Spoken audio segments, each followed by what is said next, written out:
Tributes continue to pour in for Caroline Flack, who took her own life on Saturday after 2 nights away from the screen. Love Island also returned last night with this tribute from Caroline's co-host and friend Ian Sterling.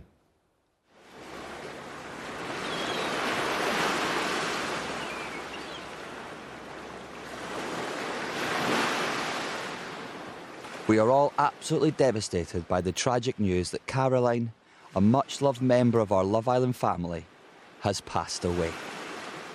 Our thoughts are with her family and friends at this dreadful time.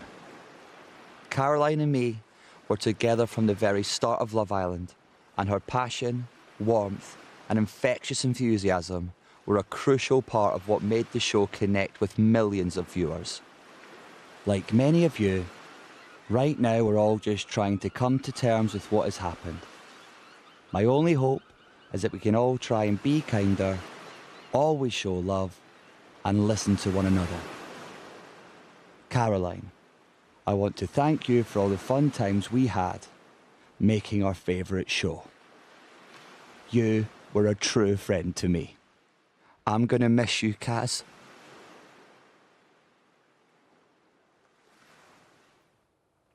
Well, in the weeks leading up to her death, Caroline was subjected to abuse online, which is sadly something which affects many people's lives, whether they're famous or not. Lucy Alexander first joined us on this morning's sofa back in October 2016 after bullying drove her 17-year-old son, Felix, to take his own life. She then helped us launch our anti-bullying Be Kind campaign. She's with us again today alongside cybercrime expert and former Scotland Yard detective Philip Grindell. Good to see you both. Lucy, the news of Caroline must take you right back to that day. It's amazing how triggering it can be. Just you're brought back to that moment, go with enormous clarity very quickly. My first thought was with her family. I know, and I felt so badly for them because I know exactly where they are now, and it's a really, really horrible place to be. Really horrible.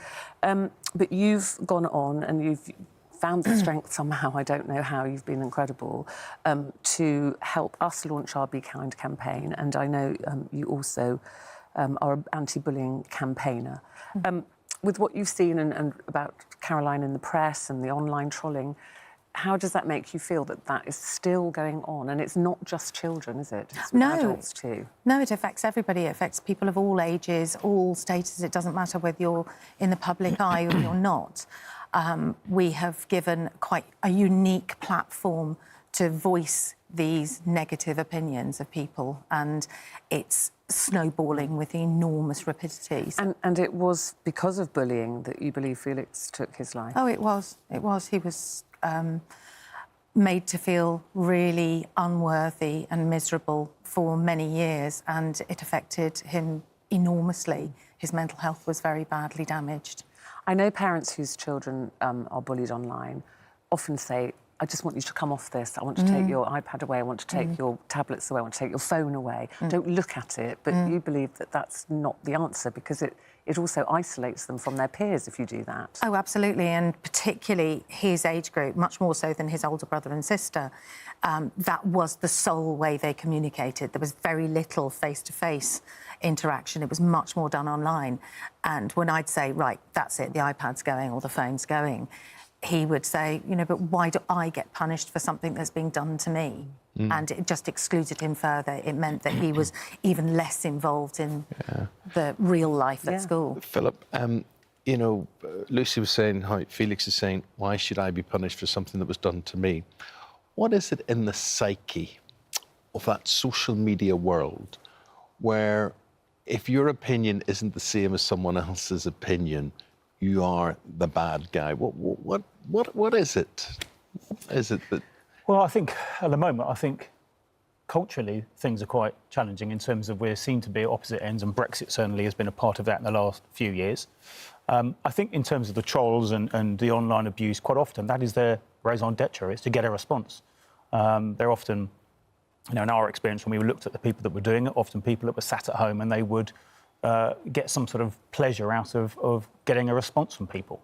And so, you know, the argument about coming off social media, realistically, if we all do that because we're being abused and hassled and threatened online, then they win. Well, the people I really blame for all of this is, so they will say, the troll will say something, and if you leave that unchallenged, it becomes the truth, right? It is out there. So if someone like me challenges that, then it's the online clickbait people who make a story. They make a story out of all of these things. So it's a lose-lose situation. It's lose if you don't challenge it, and it's lose if you do challenge it. So the online organisations out there, the Daily Mail, the Daily Star, the Mail Online, all these people, you know exactly who you are, and you're sitting watching this programme now, and you're looking for clickbait on this. They have got to take some responsibility, surely, as well. Yeah, but I think if you go back to your initial point, though, Eamonn, if you most of these people will have a far smaller audience than you do on social media. So if you respond to them, you open them up to your entire audience. But what if they tell a lie about you? Complete libelous. But the trouble is, most of them got no audience, and it disappears very quickly. If you start engaging with them, you're never going to win the argument. It's going to become more and more hostile. You're opening them up to all your network. Actually, you're almost starting to legitimise some of their comments because other people will get on board and say, we agree. I get what you're saying there. Let's take one of the outlets, YouTube. They say, we prohibit hate speech and harassment, and we use a combination of humans and technology to detect it for immediate removal. We made several policy changes last year. The number of individual video removals for hate speech increased 5-fold to over 100,000 videos between July to September 2019. Is that a drop in the ocean? Is that effective? What would you say to that, and what these big platforms are saying they are doing? I think the big challenge is that a lot of the harm is being caused by context-driven abuse. So, yes, if stuff is really obvious, it's bad language or it's child exploitation or the obvious things, it's very easy for those companies to pick it up. Where it's more difficult is where the abuse and the trolling is very context-driven, and therefore you can't do it by just automation, and you almost can't do it by human either, because you need to evidence why is that so offensive to you. Secondly, I think the legislation in the UK is poor. There's this terminology which is grossly offensive. So in order for something under the Communications Act to be illegal, it has to be grossly offensive, and that threshold's quite high.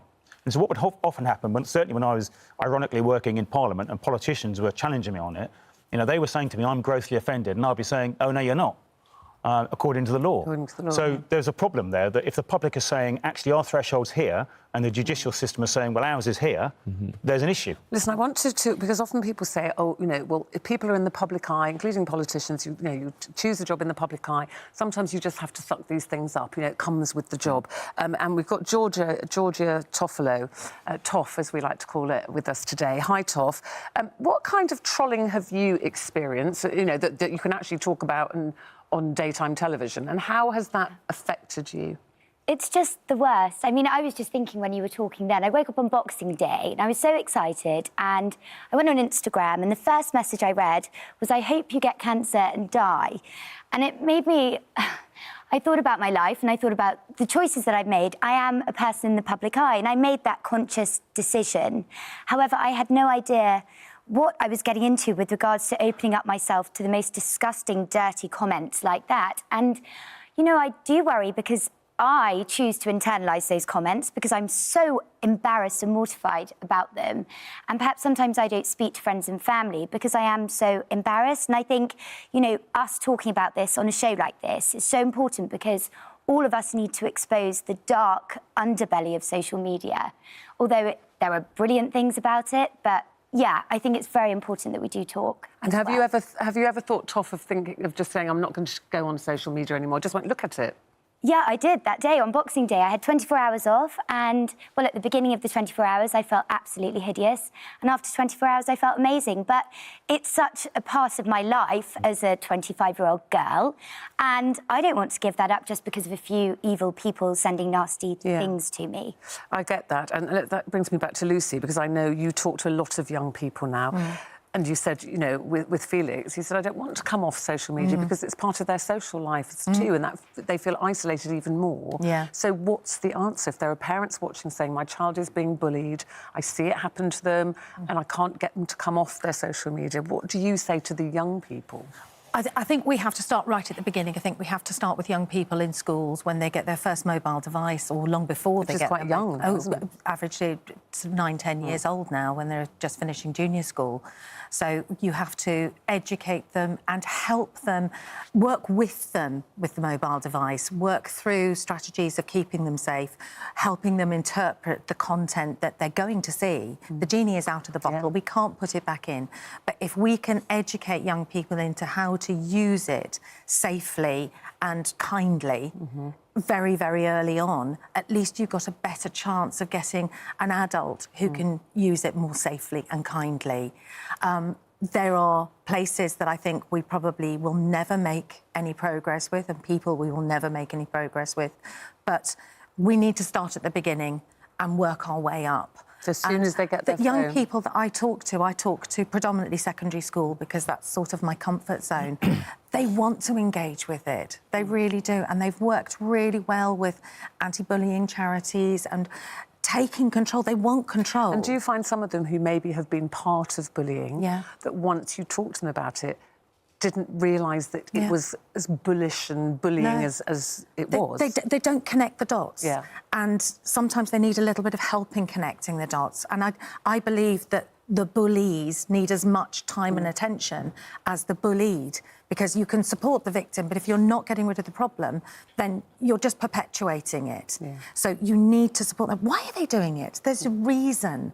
Most people who are unkind have got problems in their life that have made them behave that way. And if we approach those problems, then you'll hopefully get a better And would you say result. get school involved, if it's happening at school or out of school even, but it's... But Ruth, a lot of these people are adults. Philip, we're talking about adults. And the thing that I find hilarious... No, I was just saying to Lucy, because Lucy deals predominantly with young people. When I look at their profiles, I'm Jim, I'm a caring father of 2, my family is my life, and, you know, they'll do all this. But, Jim, you're obviously also stupid. Life is tough, but it's tougher when you're stupid. And it just amazes me, the people and their profiles and why they think they need to do this. Well, it's getting their 15 minutes of fame, though, aren't they? Which is why you say don't engage back. Yeah, but also I think the problem is, Eamonn, in terms of there are very few consequences. Yeah. The truth is that, you know, when somebody is prosecuted for this, it's quite big news. The reason being it's quite rare. Yes. So, yes, we do get results and, yes, we do prosecute, but by no means enough because the legislation is quite high. So in order to prosecute someone, the gravity needs to be high, so the police can't actually get the lawful authority to identify the person. You know, that's why, you know, in terms of what we do in Diffuse, we're able to do that because we don't have to abide by the same legislation. But the point is that there should be consequences if you misuse the internet. And at the moment, I don't think there are.